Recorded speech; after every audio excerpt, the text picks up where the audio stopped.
नमस्कार मित्रों, आपका दिन शुभ हो, मंगलमय हो। आज कक्षा 11वीं और विषय हिंदी में आपका स्वागत है। आज हम कबीर जी के पद के बारे में चर्चा करेंगे, जिसका शीर्षक है एक साधो देखो जग बौराना। कबीर जी के पद के बारे में जानने से पहले हम कबीर जी का जीवन परिचय देखने का प्रयत्न करते हैं। कबीर का जीवन परिचय। संत कबीर का पूरा नाम था संत कबीरदास। इस्लाम धर्मों में कबीर का अर्थ होता है श्रेष्ठ, महान। कबीर का अन्य नाम भी था कबीरा। जन्म तथा स्थान के बारे में कहा जाता है कि सन 1398 में वाराणसी के लहरताला तालाब में उत्पन्न कमल के मनोहर पुष्प के ऊपर बालक के रूप में हुआ था, ऐसा लोगों का मानना है। माता पिता के बारे में कहा जाता है कि कबीर के माता पिता के विषय में कई मत है कि नीमा और नीरू नामक जुलाहा दंपति ने केवल उनका लालन पालन ही किया था। किंवदंती के अनुसार कबीर को एक विधवा ब्राह्मणी का पुत्र बतलाया था। ये रहा उनका माता पिता के बारे में। अब उनके वैवाहिक जीवन के बारे में बताते हैं। कबीर का विवाह वनखेड़ी बैरागी की पालिका कन्या लोई के साथ हुआ था। किसके साथ? लोई के साथ। कबीर को दो संतान थी, एक कमाल और दूसरा पुत्री थी कमाली। अब देखते हैं उनके शिक्षा के बारे में। कबीर बिल्कुल निरक्षर थे, यानी कभी पढ़े लिखे नहीं थे, लेकिन मानव जो प्रेम का 2.5 अक्षर पढ़कर पंडित हो गए। पंडित होना मतलब विद्वान हो गए। क्यों? कि आज तक उसने बहुत लोगों को देखा है पुस्तकों पढ़ते हुए, फिर भी लेकिन जो मानव को नहीं पहचान पाए तो वो कहीं का पंडित नहीं। यानी मानव को जिस प्रेम का उसने पहचान लिया वही पंडित हो सकता है। कहा जाता है कि किताबी विद्या प्राप्त न कर सके कारणवश उन्होंने स्वयं ग्रंथ नहीं लिखे थे, मुंह से बोले और उनके शिष्य ने यह ग्रंथ लिखा था। गुरु के बारे में बताया जाए तो उनका गुरु का नाम था रामानंद, यानी रामानंद के वो शिष्य थे। उन्हीं से कबीर ने राम नाम का मर्म को पहचाना था। मर्म यानी उनका रहस्य। उनकी रचना के बारे में बात करें तो कबीर की रचनाएं कबीर ग्रंथवाली में संग्रहित थी, यानी उनका संग्रह का नाम था। इनका प्रमुख ग्रंथ था बीजक। इनके 3 भाग थे, रैमनी, सबद, साखी। उनके कुछ पद गुरु ग्रंथ साहब में भी संग्रहित है। ये सारी रचना की जो भाषा है कबीर की, उसके बारे में देखते हैं। कबीर की भाषा सदुकड़ी कहलाती है।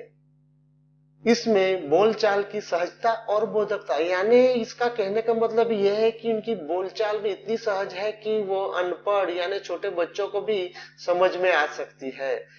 और उनकी मृत्यु की बात करें तो सन 1518 में काशी के मगहर में देह त्याग दिया था और वही उनकी समाधि भी है। ये रही उनकी जीवन के बारे में। अब देखते हैं ये कबीर की पद की विशेषता क्या है। प्रस्तुत पद में कबीर ने अपने युग में व्याप्त हिंदू मुसलमानों की धार्मिक पाखंडों, सामाजिक कुरीतियां, अनाचार, पारस्परिक विरोध आदि को दूर करने का सराहनीय कार्य किया है। उनका साहित्य जनजीवन को उन्नत बनाने वाला, मानवतावाद का पोषक, विश्व बंधुत्व की भावना जागृत करने वाला भी है। इसी कारण हिंदी संत काव्य धारा में उनका स्थान सर्वश्रेष्ठ माना जाता है। अब देखते हैं कबीर जी के साधो देखो जग बेराने के जो कुल 9 पद हैं उनके बारे में देखते हैं। कितने हैं? 9 पद है। अब देखते हैं साधो देखो जग बेराना के बारी बारी उनके 9 पदों की चर्चा करते हैं। और कबीर जी शुरुआत करते हैं सच और झूठ की पहचान से और कहते हैं साधो देखो जग बोराना, साची कहो तो मारन धावे, झूठ जग पतियाना। यहाँ कबीर जी कहते हैं कि भाइयों इस संसार में लोग पगला गए हैं। बोराना यानी पगला जाना, दीवाना हो गया है। और अगर मैं उन्हें सच्ची बात बताऊं तो वो उसकी बात सुनने को तैयार नहीं है। उसकी बात पर उसे गुस्सा आता है और वे उसे मारने के लिए दौड़ते हैं। मारन धावे यानी दौड़ना, सच साची यानी सच, और झूठ जग पतियाना, पतियाना विश्वास करना। अगर वो कहते हैं अगर मैं उसे सच्ची बात कहूं तो मानने को तैयार नहीं, अगर झूठ कहूं तो, अगर कोई झूठी बातें कहता हूं तो वो बड़े चाव से यानी बड़े ही ध्यान से सुनते हैं और उनकी बातों पर विश्वास, पतियाना आ जाता है यानी विश्वास कर लेते, यानी उनमें सच और झूठ की कोई पहचान नहीं, वो भेद फर्क नहीं जानते हैं। आगे के पद में समझाते हैं कबीर के कि दोनों धर्मों में अज्ञान की स्थिति है। इनके अंदर हिंदू और मुसलमान दोनों के धर्म के अंदर अज्ञानता की स्थिति का दर्शन किया है। तो और कहते हैं कि हिंदू कहते हैं राम हमारा, मुसलमान रहमाना, आपस में दो लड़ू मरतू है, मरम कोई नहीं जाना। यहाँ कबीर जी कहते हैं देखो ना, हिंदू कहते हैं कि राम उनके हैं, यथार्थ वे राम को अपना भगवान मानते हैं, और मुसलमान रहमान को अपना सर्वस्व मानते हैं। इस बात कर लेकर वे आपस में झगड़ते हैं, कट मरते हैं, पर सच्चाई जानने का प्रयास नहीं करते, कोशिश नहीं करते। चित्र में देखिए यहाँ दोनों किसी बात पर, ये मुसलमान लोग क्या कहते हैं ये रहीम मेरा है, और हिंदू लोग क्या कहते हैं ये राम मेरा है, लेकिन सच्चाई जानने की कोशिश नहीं करते। इस दो पद में जो महत्वपूर्ण प्रश्न आते हैं वो देखते हैं। जगत के लोग किस पर जल्दी विश्वास करते हैं? झूठी बातों करने वाले पर। किस पर? झूठी बातें करने वाले को। सच कहने पर जगत के लोग क्या करते हैं? क्या कहते हैं? मारन धावे यानी मारने दौड़ते हैं। और यहाँ हिंदू और मुस्लिम आपस में क्यों लड़ते हैं? क्यों? मरम कोई नहीं जानी, यानी ईश्वर के बारे में सच्चाई जानते नहीं है। आगे के पद में देखते हैं। यहाँ कबीर जी इस पद में आत्मज्ञान को महत्व नहीं देने वाले को करारा प्रहार करते हैं और कहते हैं उस पद में, बहुत मिले मोही नेमी धर्मी प्रातः करे स्नाना, आत्म छोड़ी पसाने पूंजे तिनका थोथा ज्ञाना। यानी कबीर जी कहते हैं कि नियम धर्म का पालन करने की बात करने वाले लोग अनेक मैंने देखे हैं, और वो क्या करते हैं? वो सुबह उठते कहाँ? गंगा स्नान करते हैं। प्रातः यानी स्नाना, प्रातः यानी सुबह, स्नाना यानी स्नान। यहाँ क्या है? प्रातः यानी क्या है? सुबह, और स्नाना यानी स्नान। यानी कहने का मतलब यही कि ऐसे मैंने नियम धर्म पालने वाले को देखा, सुबह उठते ही कहीं कुएं का पानी नहीं, सीधे कहा गंगा का पानी पीने के लिए, स्नान करने के लिए ढोंग करते हैं। उनका ज्ञान कैसा है?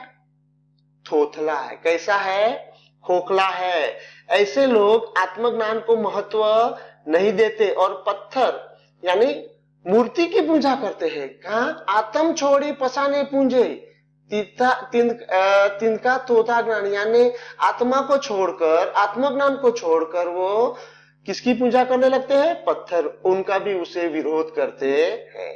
आगे पद में देखते हैं जो बाह्य आडंबर है और मूर्ति पूजा के बारे में कहते हैं कि मैंने बहुत सारे लोग देखे हैं और उसके लिए कहते हैं कि आसन मारी डींग धरी बैठे मैंने बहुत गुमाना, पीपर पाथर पूंजन लागे तीरथ व्रत बुलाना। यहाँ कहते हैं कि वे कितने ही ऐसे लोगों को देखा है कि आसन और ध्यान की बातें करते हैं और इस पर उन्हें बहुत अभिमान है। गुमाना यानी अभिमान। क्या है? अभिमान है। और कहते हैं कि पाथर पीपर पाथर पूंजन लागे तीरथ बर्द बुलाना, यानी कहना ये बाह्य दिखाओं में विश्वास करने वाले ऐसे लोग पीपल के वृक्ष और पत्थर की मूर्ति की पूजा करते हैं, और इसी मूर्ति पूजा के करने के लिए, उसे भगवान को प्रसन्न करने के लिए तीर्थ व्यर्थ में अपना पूरा समय बर्बाद करते हैं, और बर्बाद करते हैं जाने मानो कि उसे लगता है कि मैं सब कुछ उनके ऊपर ही हूं, लेकिन उसे समझ में नहीं। आगे कबीर जी कहते हैं कि माला पहरी टोपी पहरी साप तिलक अनुमाना, साखी शब्द गावत भूले आत्म खबर न जाना। यहाँ कबीर जी कहते हैं कि ये हिंदू लोगों की क्या पहचान है, तो माला पहनते हैं, टोपी पहनते हैं, छाप भी लगाते हैं, तिलक लगाते हैं। ये लोग ज्ञान साखी शब्द गावत बोले, साखी यानी ज्ञान वैराग्य, शब्द यानी वो परमात्मा का सूक्ष्म नाम है, और गावत यानी प्रचार करना नहीं भूलते, और पर आत्म आत्म यानी आत्मा, उसे आत्मज्ञान के बारे में कुछ भी नहीं जानते। यहाँ इस प्रकार यहाँ ये हिंदू और मुसलमान लोगों की पहचान की बात करते हैं। दोस्तों, आज हमने कबीर जी के 5 पदों की बात की है, जिसमें भगवान के बारे में जो अज्ञान था, जिसके कारण लोग मरने काटने को तैयार हो जाते, लेकिन सच्चाई जानने की कोशिश नहीं करते। बाह्य आडंबर तथा मूर्ति पूजा में विश्वास करने वाले लोग पीपल के वृक्ष और पत्थर की मूर्ति पूजा करने के लिए तीर्थ स्थानों पर तथा व्रत में अपना समय बर्बाद करते हैं। आत्मज्ञान के बारे में उन्हें कोई जानकारी नहीं। इस प्रकार कबीर जी ने धर्म में व्याप्त धार्मिक कुरीतियां और दिखावा का खुलकर विरोध किया करते हैं। बस आज इतना ही। आगे हम बाकी बचे जो 4 पद हैं वो अगले यानी दूसरे भाग में उनके बारे में चर्चा करेंगे। आज आपने हमारी वीडियो के रूप में कबीर जी के पद की प्रस्तुतियां देखी, इनके लिए धन्यवाद। फिर से आपका दिन शुभ हो, मंगलमय हो।